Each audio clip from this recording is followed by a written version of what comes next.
आत्माओं, इस golden chance को अब चूक मत जाना। दास बार बार आपको सतर्क कर रहा है, ये दाव लगा आपका। कहते हैं आगे गए ना बावड़े, रहते भी सब जा, और बिन साहिब की बंदगी कहीं ठोड़ ठिकाना ना। जैसे मोती ओस का ऐसी तेरी आव।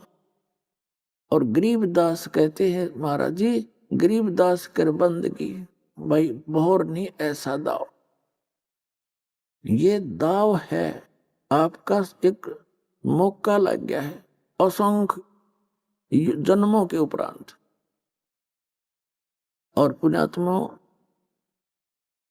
समझदार व्यक्ति, परमात्मा ने पहले शिक्षा दी है, इसे कुछ चतुरता ही है। इस चतुरता का ही दुरुपयोग ना करके सदुपयोग करें। आज इतने इंटेलिजेंट है मानव, कोई एडवोकेट बना है, कोई जज बना है, कोई इंजीनियरिंग कर रहा है, कोई डॉक्टर बन गया है, और कंप्यूटर तक की खोज कर ली।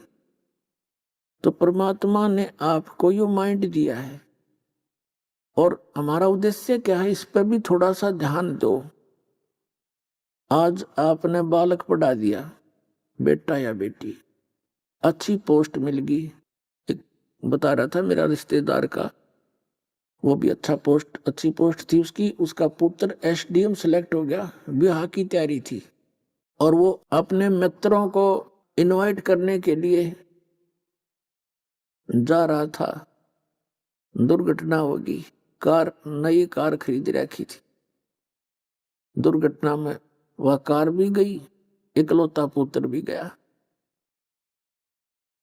अपने आत्माओं, आप बहुत गहराई से सोचो, तो दास बार बार आपको ये आपके ऊपर से जो मैल हटा रहा है, आपकी बुद्धि इतनी दब चुकी है, इसको इतना ज्ञान देकर मुश्किल से उबारा जाता है। और इस ज्ञान को आधार बनाकर कदम रखो इस भक्ति के मार्ग में, तब आप सफल हो पाओगे। प्रसंग चल रहा था कि ओसा प्यास न भाग ही, जब तक दसे नहीं आब।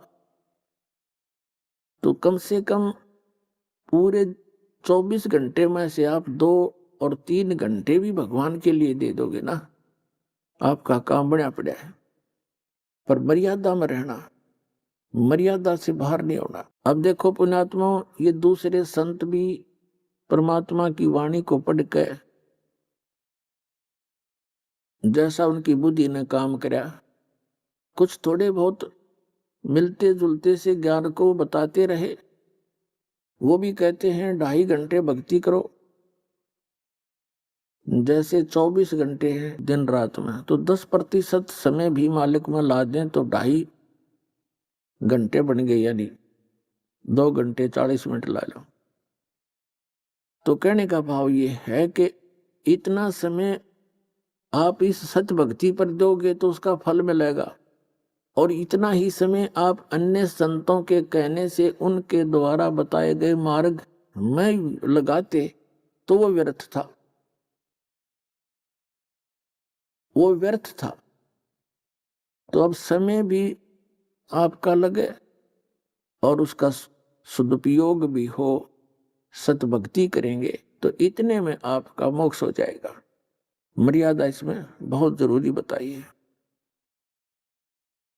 तो क्या बताते हैं परमात्मा, यहाँ प्रत्येक प्राणी को परमात्मा से डरकर रहना चाहिए। आज हम अज्ञानता के कारण ना जाने कितनी गलतियां कर बैठते हैं, और उन गलतियों के कारण फिर हम आगे चल के बहुत दुखी होते हैं। अब जैसे बच्चे छोटे होते हैं, नादान होते हैं, अनजान होते हैं, बिजली के तार ने को पकड़ के, जैसे भी उदाहरण दिया था, उसको पकड़ लेते हैं और मुख में दे लेते हैं, जीवन से हाथ धो बैठते हैं। और जब वो बच्चे बड़े हो जाते हैं, उनकी बुद्धि मैच्योर हो जाती है, बुद्धि का विकास हो जाता है, फिर वो उस बिजली के निकट नहीं जावे। कहीं तार नंगा पड़ा होगा तो भी औरों को भी सतर्क करेंगे, आप भी दूर से जाएंगे। तो पुण्यात्मा, आज वर्तमान में ये दास जब जेई की नौकरी लगा था हरियाणा सरकार में इरिगेशन डिपार्टमेंट,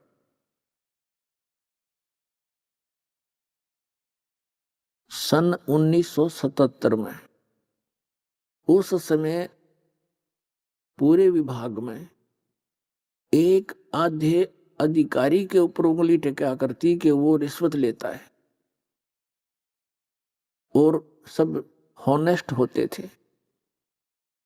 और जब दास ने सन 1995 में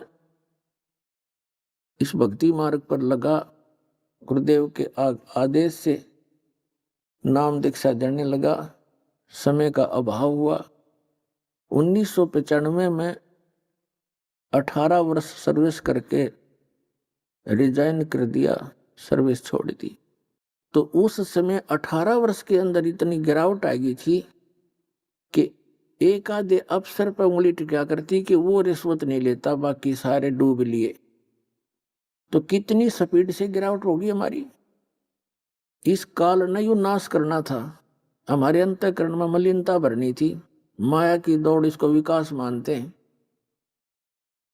क्या विकास मानते हैं कि पश्चिमी देशों ने, अमेरिका, इंग्लैंड, जर्मनी, जापान आदि ने बड़ा विकास कर लिया। क्या विकास कर लिया? परमाणु बम बना लिए, अपनी सात का विकास कर लिया, यो अपने नाश का विकास कर लिया। फिर कंप्यूटर बना लिए, मोबाइल बना दिए, बड़ी अच्छी बात है। अपनात्माओं, यदि भक्ति नहीं है, भगवान राज्य नहीं है, प्रसन्न नहीं है, और 2 वर्ष वर्षा ना करे परमात्मा, इनकी यह विज्ञान भी, इनका विकास भी धरा धराया रह जाएगा सारा। इनमें कोई बैठनी है ना पावे, टक्कर मार कर मर जा जनता। इन आपदाओं से बचने के लिए, और यहां तो सुख हो ही नहीं सकता। एक तरफ से कोई विकास होगा, दूसरी तरफ से और दुख पैदा हो जाता है। अब दूसरी बात, जैसे भारतवर्ष के अंदर, जैसे पहले भारतवर्ष पराधीन होने के कारण विकास नहीं कर सका, लेकिन विकास नहीं हुआ तो आत्मा का नाश भी नहीं हुआ था इतना जितना स्वतंत्र होने के बाद हो गया। पहले अपना नेक नीति से रहा करते थे, भगवान से डरते थे, अब बद फैल गए, फैल गए हमारे। तो कहने का भाव ये है कि अब भी भारतवर्ष के अंदर अभी इंसानियत भी जीवित है, बड़े छोटे की थोड़ी बहुत मर्यादा भी जीवित है, और निर्लज्जता भी बहुत कम है। उसकी कहीं कहीं आग लगी दिखाई देती है, जैसे गुड़गांव जैसे शहर में इसको विकास मानने लग गया आजकल। लड़कियां अर्धनग्न घूमती हैं, ये खाक विकास है? पता नहीं किसी किसी पजामी पहन के अंडे कार्टून बन के, तो ये विकास है? तो पुण्यात्मा, आत्मा के नाश को हमने विकास मान लिया। विकास अब शुरू होगा।